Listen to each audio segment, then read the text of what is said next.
Emotion dilution practice ചെയ്യുക എന്നുള്ളതാണ്. എന്താണ് ഇമോഷൻ ഡൈല്യൂഷൻ? ഈ തിരക്കിട്ട ജീവിതത്തിൽ നമ്മൾക്ക് നമ്മുടെ മൈൻഡിനെ ശ്രദ്ധിക്കാനോ ബോഡിയെ കെയർ ചെയ്യാനോ ഒന്നും പറ്റാറില്ല. ഈ സമയത്ത് നമ്മുടെ ഇമോഷൻ ഹൈ ആയിരിക്കും. ആ ഇമോഷനെ ഡൈല്യൂട്ട് ചെയ്യേണ്ടത് വളരെ അത്യാവശ്യമാണ്. അപ്പോൾ ഇമോഷൻ ഡൈല്യൂഷൻ ചെയ്യാനായിട്ട് നമുക്ക് ഗാർഡനിങ് ചെയ്യാം. അതുപോലെ തന്നെ നമുക്ക് പെറ്റ്സിനെ വളർത്താം. നമ്മൾക്ക് സന്തോഷം തരുന്ന ഏത് കാര്യങ്ങളും നമ്മുടെ ഇമോഷനെ ഡൈല്യൂട്ട് ചെയ്യുന്നുള്ളതാണ്.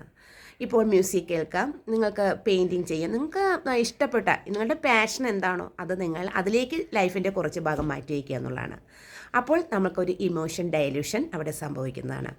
അതോടൊപ്പം തന്നെ നമുക്ക് ഏറ്റവും പ്രധാനപ്പെട്ടൊരു കാര്യമെന്ന് പറയുന്നത്, മോസ്റ്റ് ഇമ്പോർട്ടൻ്റ് എന്ന് പറയുന്നത് മെഡിറ്റേഷൻ ചെയ്യാം. അതുപോലെ തന്നെ ഗ്രൗണ്ടഡ് ആയിരിക്കാൻ എപ്പോഴും ശ്രദ്ധിക്കുക എന്നുള്ളതാണ്.